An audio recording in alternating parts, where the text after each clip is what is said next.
As you can see, I'm not worried about my electric bill this month.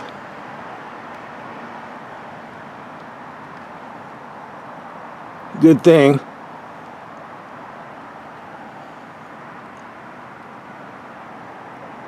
Ho, ho, ho. You put money in my Patreon account. Driving all these cars is expensive.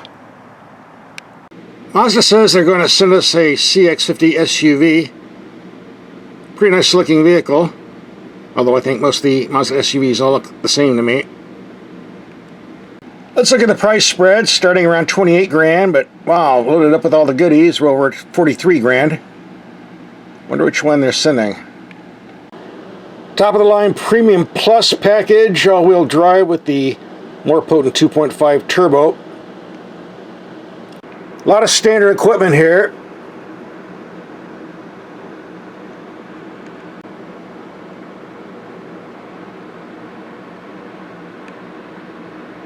Ooh, 42,300 bucks. And of course, they're always going to stick it to you, charge you extras. Here's the first batch, the second batch. It looks like when they copied the price sheet, they cut off some numbers, but it's over 44 grand. That we know. Ouch. And I see they're not making them in Japan anymore. Guess that's Alabama, right? So let's open the door and roll it out. Not a bad looking rig. That paint is 600 bucks extra, if you were paying attention to the price sheet. And as we do in all our videos, we'll be taking this out in the dark and testing the headlights. Part 3 of the video. And our view from the side rear. What they're charging, there better be a spare tire under here. Yep, sure is.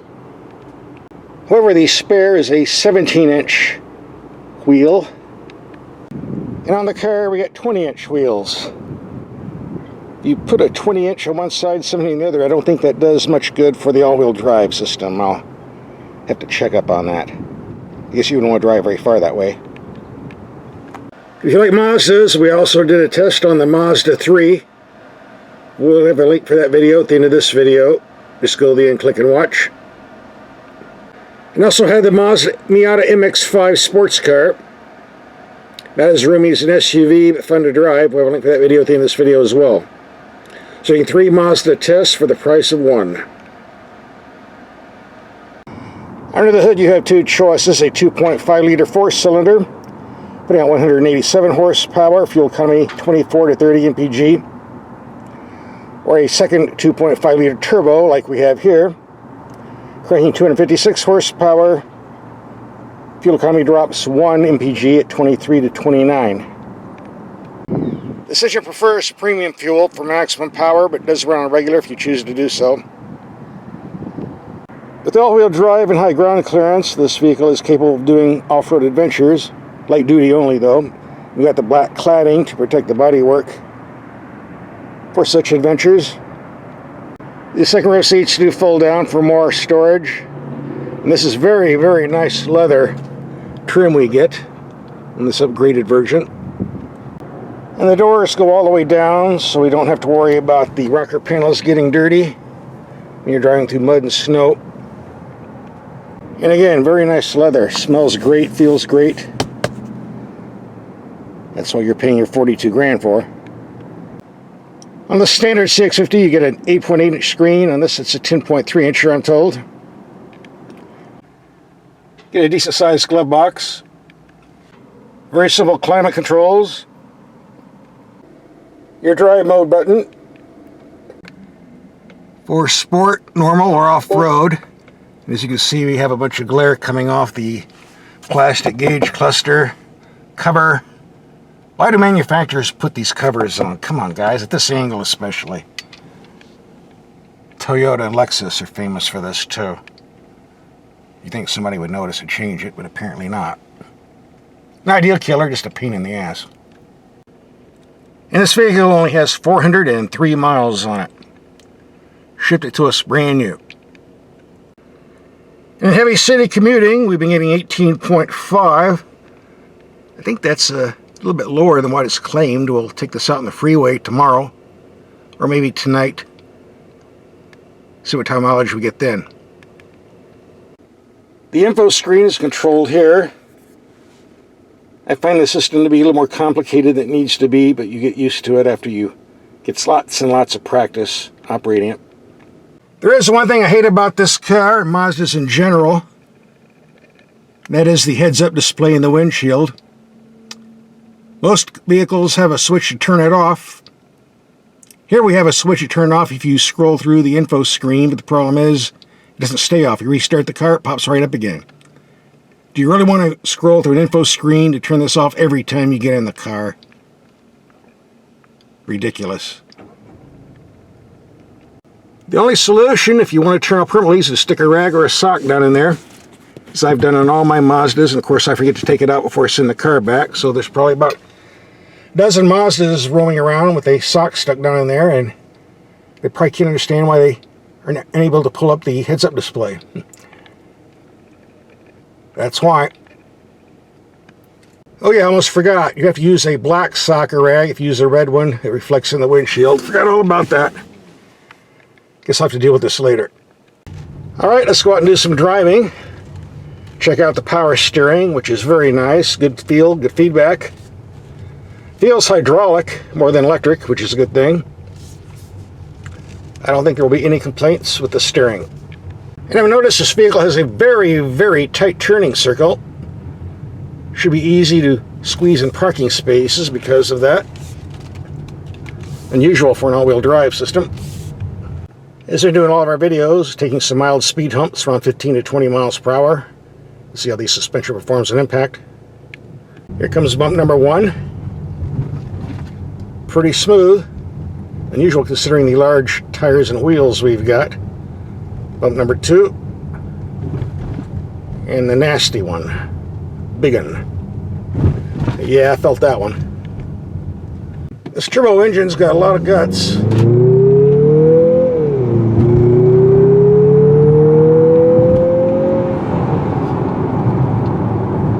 And they delivered this with regular gas, so I'm not going to be going as quick as I could with premium, but this isn't a race car, so I'm not going to complain too much.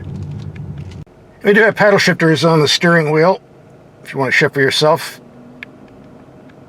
Let's take the turning circle and see how the handling goes.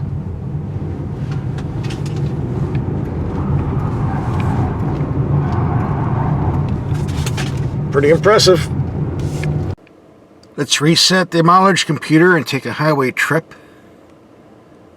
See if we can bump up the numbers. The CX-50 is a comfortable highway cruiser. The wind noise is low, the ride is reasonably comfortable. Although I think it would be more comfortable if we had smaller wheels. I don't know why we need these big 20-inchers, but they're here. Doesn't really jar the ride up too much. Alright, one thing about fuel economy before we continue. I mentioned earlier in the video, this engine puts out 256 horsepower. Fuel economy at 23 to 29 mpg. But that's if you use premium fuel. Mazda doesn't tell you that.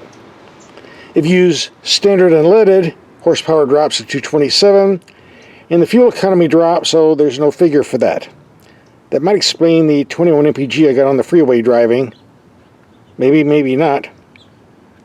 I know for a fact this vehicle was delivered with standard unleaded fuel in the tank, so we're going to do an experiment. Put in some snake oil octane boost in the tank. See if that improves things a bit. There you go, a whole bottle on half a tank. That should be enough. I think it would have helped if Mazda had a sticker on here recommending premium fuel, but they decided not to do that. A lot of people don't want to use premium. I can understand that. We're going to take a 120-mile highway trip. See if that octane boost we put in the fuel is going to make an improvement in fuel economy.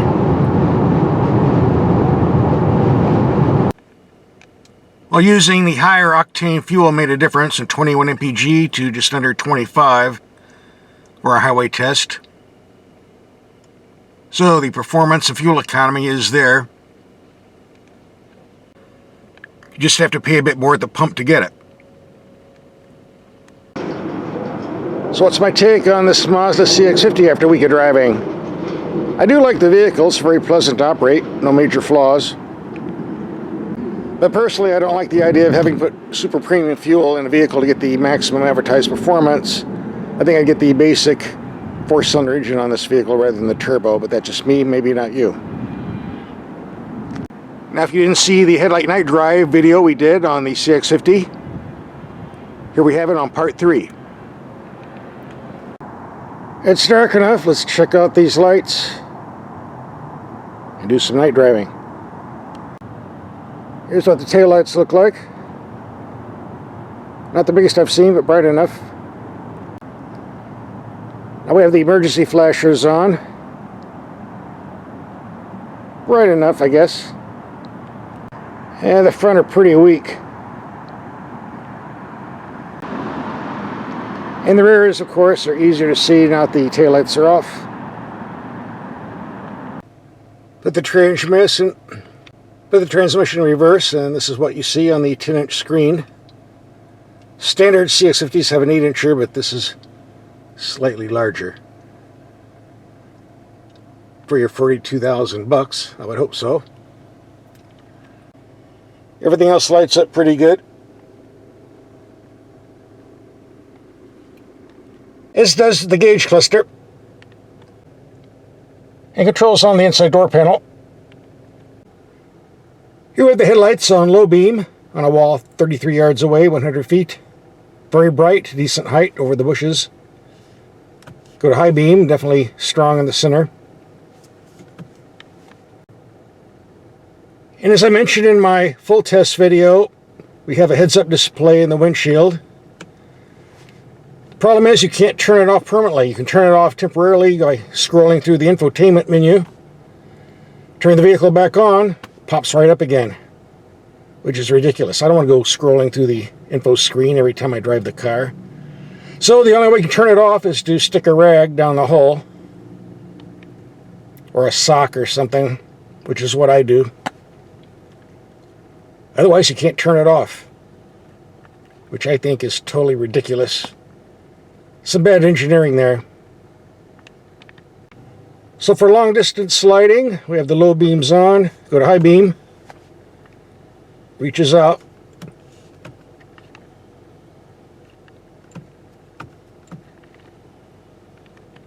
As a bonus, these are active headlights, which means the lenses turn the same direction as the steering wheel, which comes in great when you're taking corners on mountain roads. This is an optional feature on the higher end CX-50s, not on the lower end. You won't get this.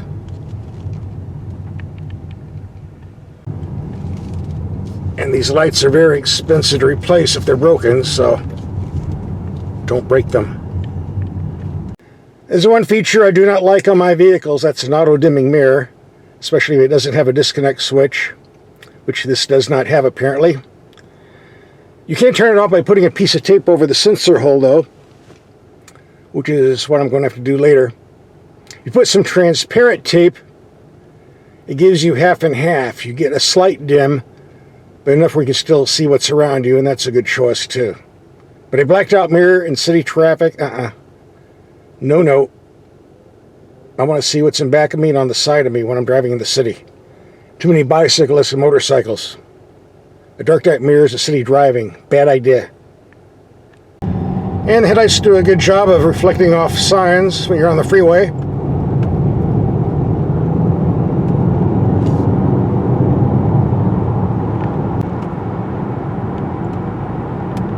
And there's certainly enough light for driving down dark, dingy streets.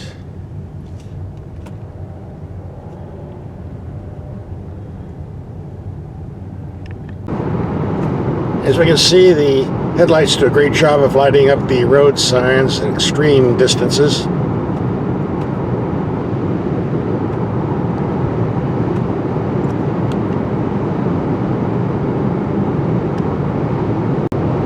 If you take a lot of extended highway trips and you do it at night, you'll definitely appreciate these headlights. Very strong beam on low or high beam.